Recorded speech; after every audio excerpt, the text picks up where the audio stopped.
A tale of curses, treasure, and redemption.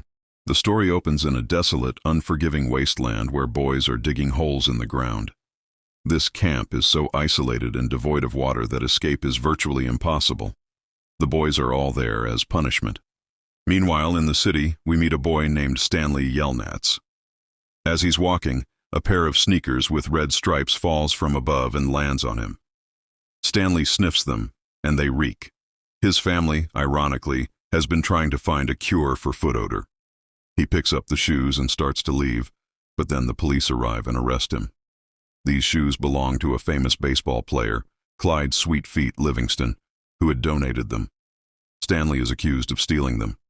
The police take Stanley home, where they find many pairs of shoes, further convincing them of Stanley's guilt. He's taken to court, sentenced to 18 months, and sent to the very same camp where the other boys are digging holes. Stanley's family believes they are cursed with bad luck, a curse that began with his great-great-grandfather, the curse of the Yelnats family. At the camp, Stanley initially faces teasing from the other boys.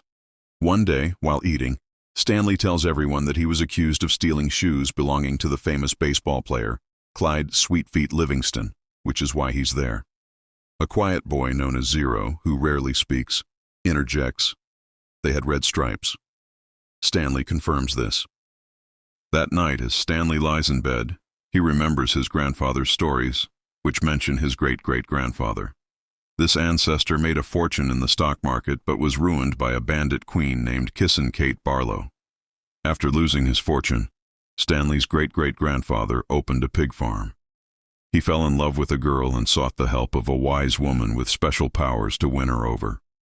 The woman told him the girl was foolish and he should leave her and go to America, but he was determined to win her. The woman then instructed him to carry a small piglet up a mountain, give it water from a specific stream, and it would grow large, making the girl's father agree to their marriage. Stanley's great-great-grandfather did as he was told. When he took the large pig to the girl's father, he agreed. However, another man arrived with an even larger, albeit ugly and fat, pig. The foolish girl chose to marry the man with the bigger pig instead of Stanley's great-great-grandfather. Defeated, Stanley's great-great-grandfather left the town and came to America. But he forgot a promise he made to the wise woman. She had told him that after he took the piglet to the stream, he also needed to take her to that same stream so she could drink the water and become young and beautiful again. Because he broke his promise, the wise woman cursed his family, declaring that every male born into their lineage would be unlucky. This is why Stanley's family has always faced misfortune. Digging for answers, the secret of Green Lake. Back in the present, Stanley is digging holes with the other boys. No one knows why they are forced to dig. One day, Stanley finds an old object in the ground. He takes it to the warden's supervisor, hoping for praise or a break. But the supervisor tells him not everything found has value. He explains that 100 years ago, the warden's great-great-grandfather owned this entire area and ran the town. Then called Green Lake, because there used to be a lake there. Now, it's completely dry. A century ago, the legend of Kissin Kate Barlow. The story then flashes back 100 years to the same location, bustling with people. There was a black boy named Sam and a beautiful white teacher named Catherine.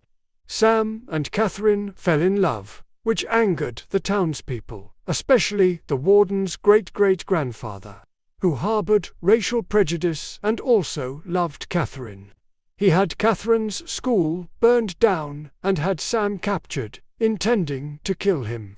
Catherine went to the local sheriff for help, but he was in league with the warden's great-great-grandfather and refused to assist her. Sam was then killed by being shot in the leg. Devastated and enraged by Sam's death, Catherine sought revenge. First, she killed the sheriff for his betrayal. Then, she systematically began killing many of the townspeople who were allied with the warden's great-great-grandfather. She became known as Kissin Kate Barlow because she would kiss her victims before killing them.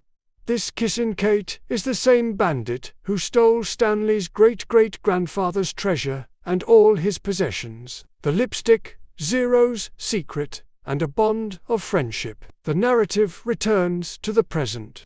Stanley is digging when his fellow inmate X-Ray takes a bullet that Stanley found, claiming it to the supervisor to get a day off.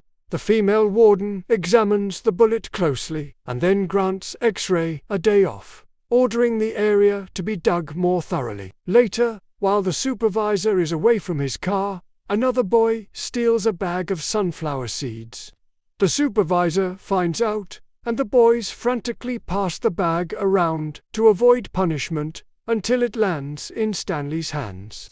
Stanley doesn't blame anyone else, claiming he took the bag from the car himself. The supervisor takes Stanley to the warden to be punished, but she doesn't punish him. Instead, she tells them to take him back and keep digging. Before leaving, Stanley notices an old newspaper clipping framed on the wall.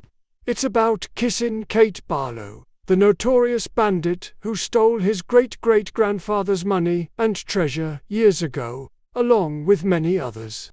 Stanley realizes that the bullet he found earlier, which had KB Catherine Barlow etched into it, wasn't a bullet at all. It was Kissin' Kate Barlow's lipstick. Armed with this new knowledge, Stanley returns to his digging spot. He finds Zero digging his hole for him. Zero offers to continue digging Stanley's holes if Stanley teaches him to read. As he longs to learn, Zero also reveals his real name, Hector Zeroni. He is the great-grandson of the wise woman who cursed Stanley's great-great-grandfather due to the broken promise. Stanley's great-great-grandfather failed to take Zero's great-grandmother to the mountain to drink the water and become young again, which is why Stanley's family has been unlucky and unable to complete anything they set out to do. Stanley and Zero, unaware of this family connection, become close friends. Stanley teaches Zero to read and write, and Zero digs for him. When the supervisor discovers this arrangement, he informs the warden. They confront Stanley and Zero. Stanley tries to convince the warden to let him teach Zero to read, calling him a bright kid. But the supervisor mocks Zero, saying he'll never learn. Enraged, Zero attacks the supervisor and flees.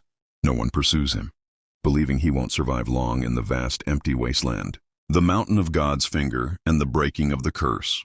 Stanley is deeply worried about Zero. That night, lying in bed, he remembers his grandfather's story about his great-great-grandfather being stranded in the wasteland after being robbed by Kissin' Kate and surviving for 16 days. He went to a mountain called God's Thumb, but was too exhausted to ever document the exact location. Determined to save Zero, Stanley also escapes from the camp. He soon finds Zero, who is severely dehydrated and exhausted. They are both stuck in the arid wasteland. They then spot some distant mountains, realizing these are the same mountains where Stanley's great-great-grandfather was stranded. They decide to climb the dangerous peak. As they ascend, Stanley's hand slips. Zero, to save him, gives him his shovel and pulls him up, injuring his hands in the process. They continue climbing, but Zero is completely exhausted and collapses, telling Stanley to go on without him. But Stanley carries Zero on his back up the mountain. At the summit, they find water, and it is the very same peak and location where Stanley's great-great-grandfather had promised to take Zero's great-grandmother to drink the water. Stanley gives Zero water, reviving him. This act breaks the curse that Zero's great-grandmother placed on Stanley's family. As a result, Stanley's father, who had been trying to find a cure for foot odor for a long time, a task that remained incomplete due to the curse, is now successful. The curse is broken, and luck is now on the Yelnats family's side. Furthermore, Stanley is cleared of all charges, as his lawyer has won his case. The treasure revealed and a new beginning. Back at the camp, when Stanley's lawyer comes to pick him up, they find he's gone. The warden claims he's escaped and is likely dead in the desert. The story flashes back again to Kissin' Kate Barlow, where the warden's great-great-grandfather confronts her, demanding to know where she hid the treasure. She refuses to tell him, and then she dies. Since then, the warden's family has been searching for the treasure, which is why the children are made to dig holes. Now, Stanley knows where the treasure is. He and Zero return to the spot where they found Kissin' Kate's lipstick and begin digging. The warden arrives, seeing the treasure box, but it's covered in highly venomous lizards, terrifying everyone. Then, people from the police department arrive. The warden tries to accuse Stanley and Zero of attempting to steal her family's treasure. But before anyone can react, Zero points out that Stanley's great-great-grandfather's name is engraved on the box. The boys are taken away. Stanley, now cleared of all charges, is set free. The treasure he found is indeed his great-great-grandfather's, so it's given to him. With everything now resolved, after 100 years, rain finally falls in the wasteland where the Green Lake once was. It signifies that the lake will return, and everything will be as it once was. Stanley and Zero go to Stanley's home, where he shows his family the treasure, making them overjoyed. Zero is also reunited with his mother. The movie ends with Stanley and Zero being very wealthy, living in luxurious homes. And all the boys released from the camp now live with them.